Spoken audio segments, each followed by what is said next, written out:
Hello friends, હું છું Rajput Arjun sir Rajput YouTube ચેનલમાં તમારું સ્વાગત છે। તો મિત્રો, આજે આપણે આ વિડીયોમાં ધોરણ 12 વિષય આંકડાશાસ્ત્ર સ્ટેટ ભાગ 1 અને તેની અંદર ચેપ્ટર નંબર 1 સૂચકાંક અને જેની અંદર આપણે સ્વાધ્યાય 1.3 એના 2 દાખલા એટલે કે જીવન નિર્વાહ ખર્ચનો સૂચકાંક એના દાખલા જોઈ ગયા આપણે। જો તમે ન જોયો તો નીચે ડિસ્ક્રિપ્શનમાં લિંક આપેલી છે, ત્યાં તમે મેળવી શકશો। અને મિત્રો, તમે અમારી યુટ્યુબ ચેનલમાં નવા છો તો અત્યારે ચેનલને સબસ્ક્રાઈબ કરો, વિડીયોને લાઇક કરો, તમારા મિત્રોને શેર કરો અને બાજુના બેલ આઇકન બટન પર ક્લિક કરવાનું ભૂલશો નહીં, જેથી કરી આની પછીના જે વિડીયો મૂકું એની તમને નોટિફિકેશન મળતી રહે।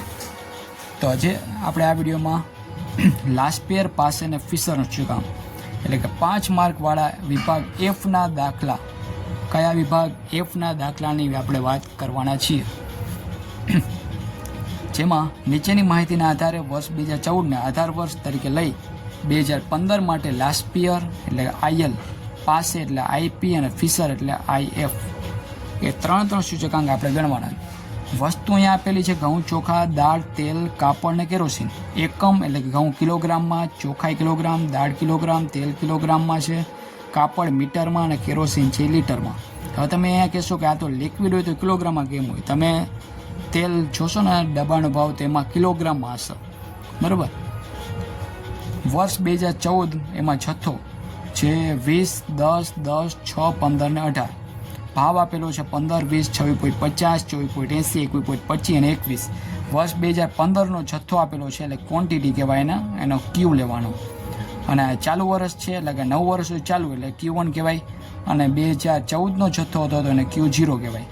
ભાવ 2014નો એટલે જૂનું હતું વર્ષ તો એને પ્રાઇસનું P0 થાય, અને 9 વર્ષ છે એનો ભાવને આપણે P1 કહેવાનું, બરાબર। એ પણ અહીં આપેલું છે। હવે આપણે આની ઉપર લાસ્પેર, પાસ અને ફિશર એ ત્રણ સૂચકાંક ગણવાના છે।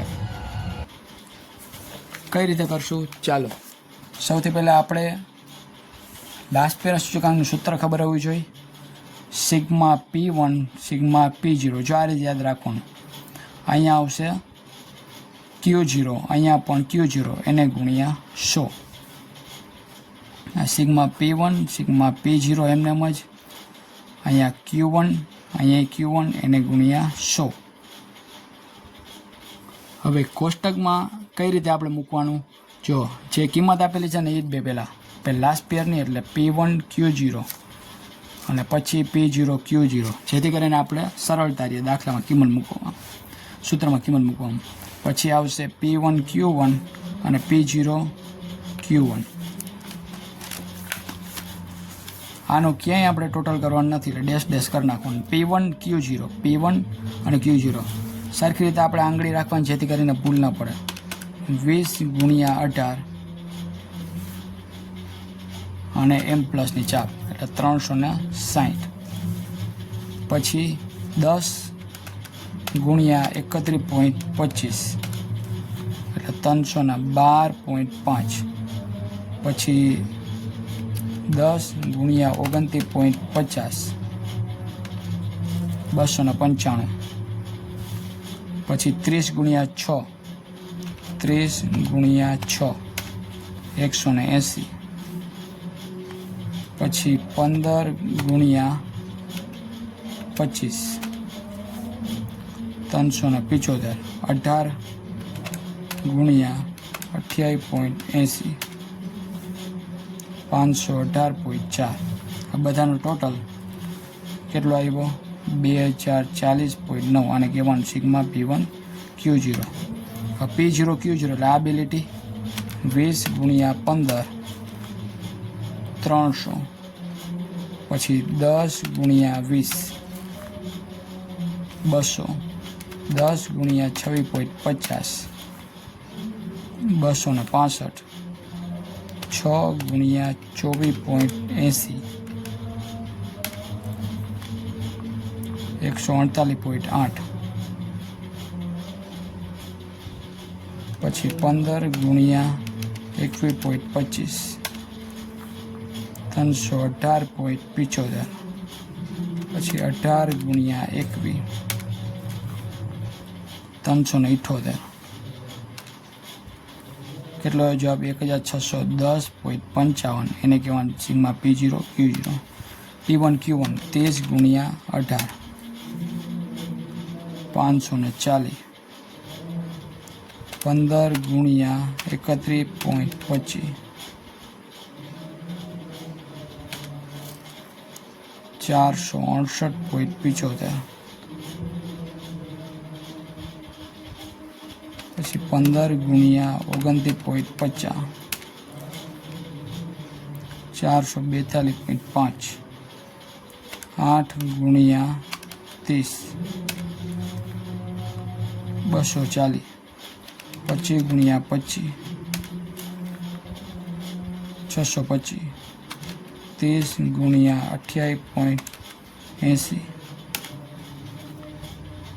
864, 3180.25 P1 Q1.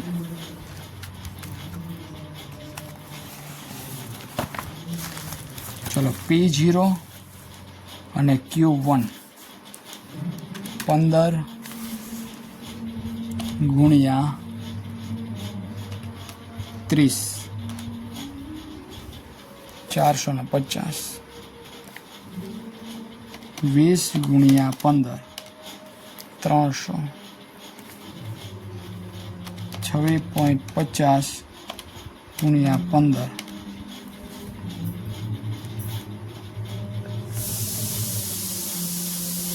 24.80 ગુણ્યા 8 198.4 એટલે 40, 21.25 ગુણ્યા 25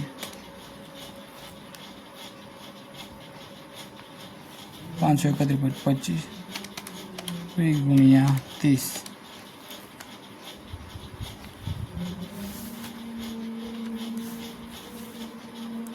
2507.15, એટલે કે સિગ્મા P0 Q1.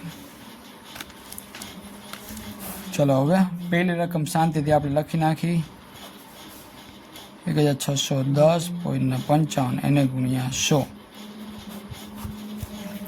2040.9 ભાગ્યા 1610.55 ગુણ્યા 100 126.72. અહીંયા જોઈએ P1 Q1 છે 3180.25, નીચે આવશે 2507.15 ગુણ્યા 100.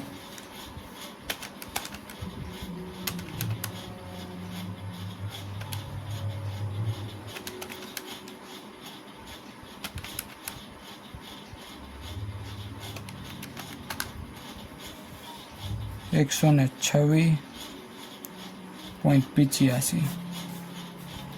અહીંયા આવશે IL ગુણ્યા IP. IL એટલે 126.72, IP છે 126.85. બેનો આપણે પહેલાં કરવાનો ગુણાકાર 126.72 ગુણ્યા 126.85. શું જવાબ આવ્યો? 1674.432. હવે એનું વર્ગમૂળ આપણે કાઢવાનું. કેટલો જવાબ? 126.78.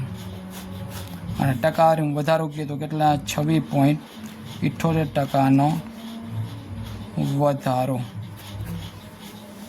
તો મિત્રો અહીંયા આપણે દાખલો ત્રીજો છે એ પૂર્ણ કરીએ છીએ, અને પછીના વિડીયોમાં આપણે આ જ લાસ્પેર પાસે અને ફિશરનો એક બેસ્ટ વિડીયો આપણે બનાવી અને લાવવાના છીએ. અને એમાં મોસ્ટ ટાઈમ બી છે, કારણ કે આપણે આમાં જે કિલોગ્રામ છે એને ચેન્જ કરવાનું, ટૂંકમાં ફેરફારવાળો જે દાખલો છે આ બધું એ આપણે આના પછીના વિડીયોમાં આપણે સમજીશું. જો તમને મારો વિડીયો પસંદ આવ્યો તો તે યુટ્યુબ ચેનલ લાઇક કરો, શેર કરો અને સબસ્ક્રાઈબ કરો. બાજુના બેલ આઇકન બટન પર ક્લિક કરવાનું ભૂલશો નહીં, જેથી કરીને અને પછીના જ વિડીયો મૂકવાની તમને નોટિફિકેશન મળતી રહે. ફરી પાછા મળશું એક વિડીયોમાં. Thank you.